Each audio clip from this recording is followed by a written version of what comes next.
जय जय श्री राधे। आज कार्तिक महात्म का चौथा अध्याय आप लोग के सामने। संपूर्ण अध्याय का पूर्ण प्राप्त कीजिए। कम समय में पूरी कथा को सुनिए। जय जय श्री राधे।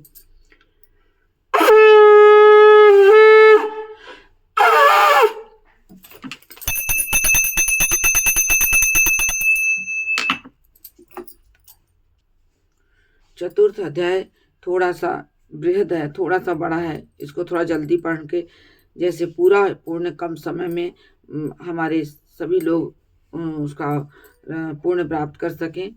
तो अब चलिए चौथा अध्याय सुनते हैं। नारद जी ब्रह्मा जी से कहते हैं कि हे ब्राह्मण, कार्तिक मास में जो दीपदान होता है उसका महात्म्य कहिए। ब्रह्मा जी कहते हैं कि हे पुत्र, दीप चाहे स्वर्ण का हो अथवा चांदी, तांबा, आटा अथवा मिट्टी का हो, अपनी श्रद्धा अनुसार कार्तिक मास में दान करना चाहिए। ऐसा करने से सब पापों का नाश हो सकता है। दीपक भगवान की मृत्यु के मूर्ति के आगे अथवा तुलसी वृक्ष के समीप, चौक, ब्राह्मण के घर, वृक्ष के नीचे, वन में, गौशाला में तथा ताक पर चाहे घी का हो, तेल का हो, जलाना चाहिए। जो ब्राह्मण के घर पर दीपक जलाता है उसको अग्निष्टोम यज्ञ का फल प्राप्त होता है, और जो आकाश में ऊंचा दीपक जलाता है उसे धन की वृद्धि होती है तथा वैकुंठ वास मिलता है। भगवान से प्रार्थना करें कि भगवान, मैं आपके निमित्त दीपक जलाता हूँ। कार्तिक में मथुरा, माघ में प्रयाग और वैशाख में हरिद्वार का वास अत्युत्तम होता है। जब सूर्य तुला, मकर और मेष राशि का हो उसमें किए गए व्रत, नियम और पूजा बहुत अधिक फल देने वाले होते हैं। इन मासों में अच्छे कर्म करने से पापों का नाश हो जाता है और सूर्योदय से अंधकार, वज्र में पर्वत, गरुड़ में भय से सर्प, पवन से मेघ, ज्ञान से दुख, सिंह से भय से मृग, वैसे ही मथुरा के दर्शन से सब पाप भाग जाते हैं। कार्तिक मास में स्नान, जागरण, दीपदान, तुलसी सेवा, भगवान के मंदिर में मार्जन, झाड़ू आदि लगाना, भगवान की कथा सुनना, कीर्तन करना सभी अच्छे फल देने वाले होते हैं तथा पूर्ण जन्म के पापों को नाश करने के लिए कुछ व्रत इत्यादि करने उत्तम है।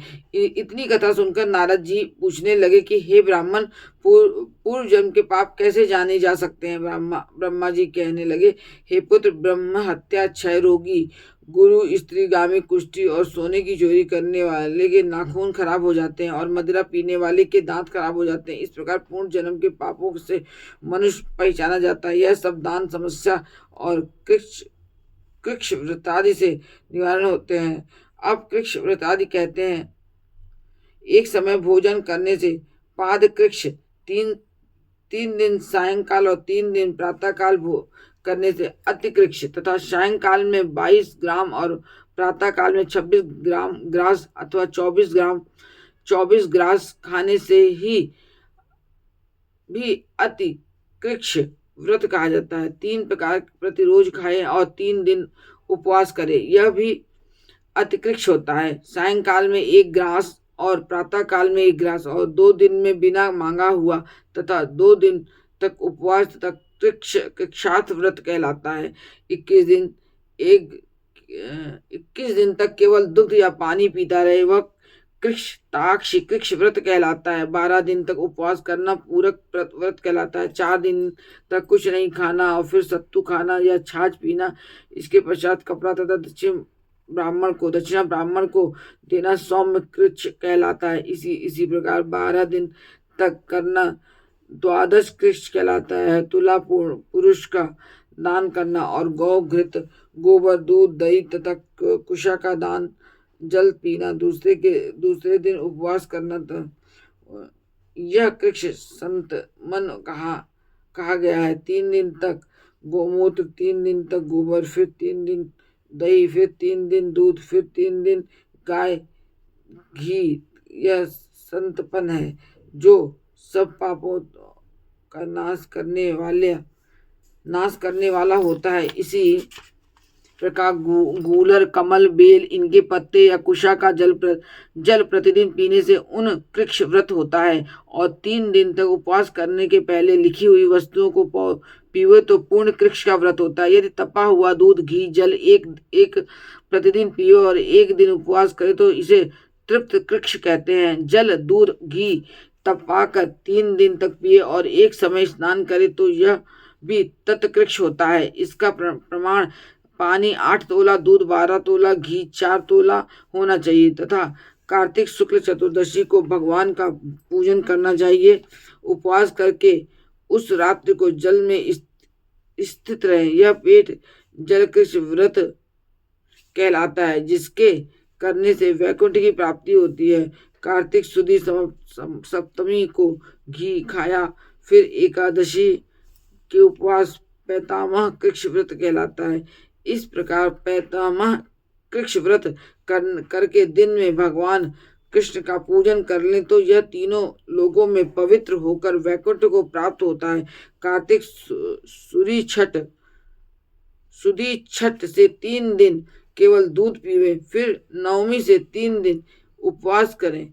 वह महेंद्र कृष्ण व्रत करने से उत्तम वैकुंठ का वास होता है। 3 दिन तक अन्न खाए, फिर 3 दिन तक उपवास करे। यह भी व्रत पंचक व्रत कहलाता है तथा इसको वैष्णव कृक्ष व्रत भी कहते हैं। जो मनुष्य एकम से पंचमी तक केवल दही खाया, फिर एकादशी तथा द्वादशी को भगवान का पूजन करे, यह यास्क कृक्ष व्रत कहलाता है।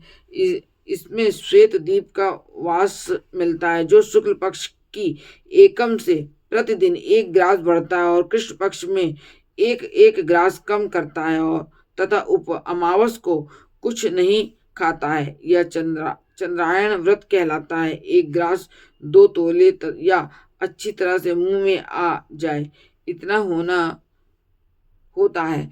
कृष्ण पक्ष की और आदि को और 14 को 5 ग्राम भोजन करके किसी प्रकार एक पक्ष में 224 ग्राम पूरे करता है। यह भी चंद्रायण व्रत कहलाता है। जो गौ के चारों स्तनों का दूध पीता है, फिर 7 दिनों तक 2 स्तनों का, फिर 6 दिनों तक 1 स्तन का दूध पीता है, फिर 3 दिनों तक केवल वायु भक्षण, यह सोमपान नाम वाला व्रत सब पापों का नाश करने वाला होता है। गेहूं तथा चावल की कांजी, दही, दूध, घी आदि और पंचगव्य, यह सब चीजें नियमानुसार कार्तिक के मास में खाने से सप्तांशक कृक्ष व्रत होता है। इसको करने वाला मनुष्य विष्णु लोक को प्राप्त हो जाता है। बेल, पलाश, गूलर का काढ़ा और गर्म दूध पीकर एकादशी का व्रत करने वाला द्वादशी को पालन करे तो वैकुंठ वासी होता है। जो आदमी कार्तिक सुदी सप्तमी, अष्टमी, नवमी और दशमी को जल कमल को खावे, फिर एकादशी को उपवास करें तो इस लक्ष्मी व्रत को करने से मनुष्य लक्ष्मी का पात्र होता है। इसको करने वाला भगवान के वैकुंठ लोक को प्राप्त होता है। प्रातः काल में 4 और सायंकाल में इसको खाने से शिशु चंद्रायण व्रत कहलाता है।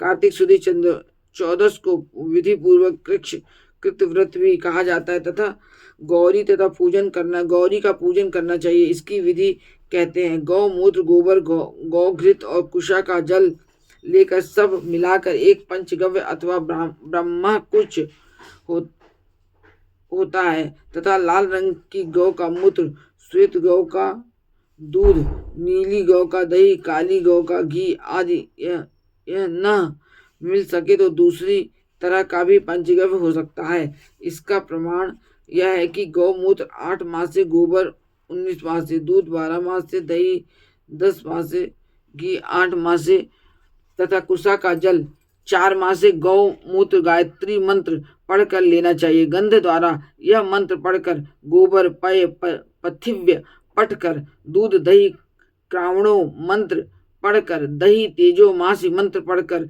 घी दस्योति मंत्र पढ़कर कुशा का जल लेना चाहिए। इसको कुशा के पात्रों में रख कर विधिवत हवन करना और वेद और इन मंत्रों से आहुति देना, हवन करना। इरावती इंद्र इदम विष्णु विवश चक्र में सर्वती मनस्तोक शावती इन मंत्रों से आहुति देकर बचा हुआ घी पिए। घी पलाश के पत्र, स्वर्ण पात्र तथा या चांदी के पात्र में पीना चाहिए। 1 दिन तथा रात्रि उपवास करें, साथ ही भगवान का स्मरण करें। यदि स्त्री द्रव्य व्रत करे तो अपने शरीर की आयु कामना के कामना के अर्थ भगवान की प्रार्थना करें। दिन भर भोजन नहीं करना चाहिए। आंवला या तुलसी का पूजन करना चाहिए। व्रत समाप्ति के दिन निमित्त ब्राह्मण को गोदान करना चाहिए। इस प्रकार इन कृच्छादि व्रत के करने वाले भगवान की अति प्रिय होते हैं और वे परम पद को प्राप्त हो जाते हैं। जय जय श्री राधे। इस प्रकार कार्तिक महात्म का चौथा अध्याय समाप्त हुआ। जय जय श्री राधे।